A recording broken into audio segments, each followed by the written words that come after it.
pregnant and giving birth to a child, just bringing a child to the world, can be the most happiest moment of a person's life. It's the most beautiful thing that can be done. The creation of two people's love. Now, when the child is in the stomach, it grows slowly, forms slowly to human form. The head, the arms, hands, feet, body, and so on. And before you know it, it's time for it to come into the world and experience all the things that need to be experienced. Now, for some people, becoming pregnant, especially unintentionally, can be the most terrifying thing in their life. They wake up each day worrying about how their body is changing, about how their reputation will be ruined, about the burden that they'll have from society and everyone around them, about how they're going to support the baby, how they're going to support themselves, how they're going to eat, where they're going to live. All these factors come into play. And this is when abortion comes into the picture.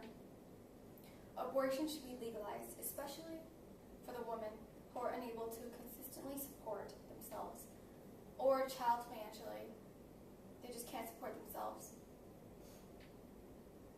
3 points that I'll be making in this speech will be about on why abortion should be legalized, especially for the ones who are minorities, minority women. Should be legalized because an unwanted child won't have a happy childhood. An unwanted child who will give the mother a very hard time in life and limiting her opportunities. And because many who get pregnant and abort are from the low-income minority groups already. So first point, unwanted children born to the world want to have a happy and healthy childhood. From healthypeople.gov, it was found out that children from unintended pregnancies are more likely to experience poor mental and physical health during childhood and have lower educational attainment and more behavioral issues in the teen years. This is because parents are less emotionally supportive and loving towards that child. Why? Because they didn't want the child in the first place. They have no needs or wants, to be associated with that child. They see the child as someone who ruined their life, someone who limited them from doing their dreams, traveling, living the young life, right?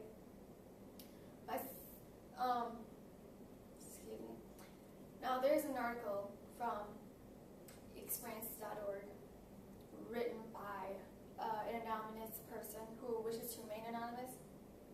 He shared about how he was an unwanted child, born into a family, into a life where there's no love and support, especially from the mother. She neglected him more than anyone else, especially when he was experiencing depression. He was having, stresses.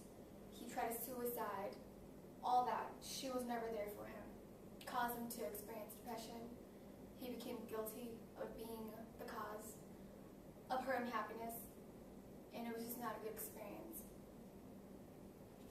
Young mothers will not be able to achieve higher education and learn to truly support themselves efficiently if an unwanted child is born into the world.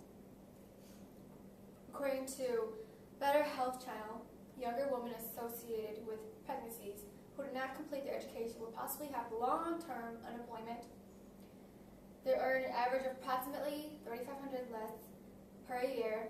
They receive nearly twice as much federal aid for twice as long, and they're less likely to graduate from high school or obtain a GED. Now, these women, if they give birth to an unwanted child, they're more likely to turn to federal aid, federal welfare, etc., and not become independent and truly satisfied with themselves, thus causing depression in themselves. I can personally relate to this statement here. My mom, she became pregnant with my oldest sister, who is now 22, a long time ago. ever since then, she stopped going to high school. It's too much.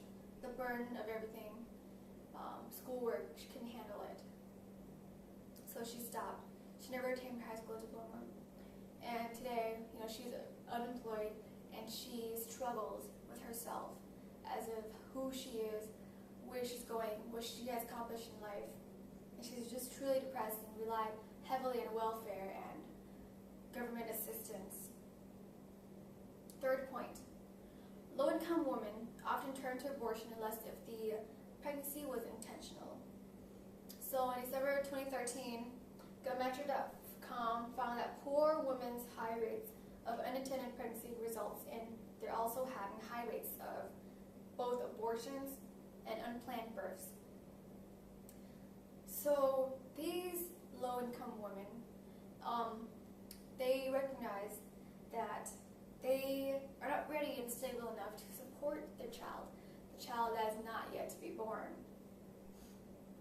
An example of this will be Matthias, a woman of color.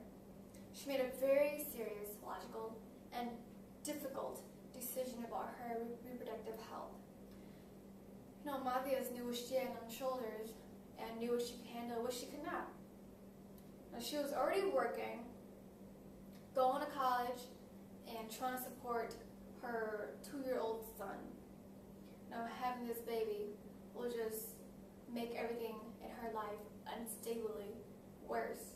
Financially, emotionally, mentally, all of that. She didn't want to bring another child into the world knowing that they'll be suffering too. These 3 factors are why it should be taken into consideration that abortion should be legalized so that the women who are incapable of support and live easier, successful lives can, have more opportunities in life and obtain higher education.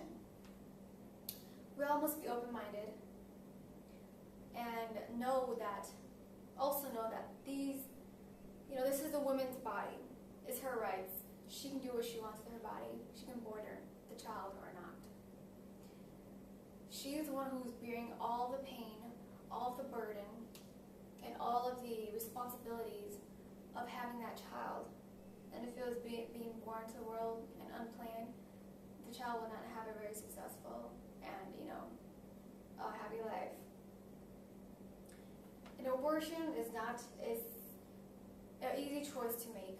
Of course, one have to think 100 times, before they even decide to get an abortion. It's a really serious decision to make. And the women who do make these choices, they're courageous because they decide to do this because they know themselves and internally that they can't support this child at this time.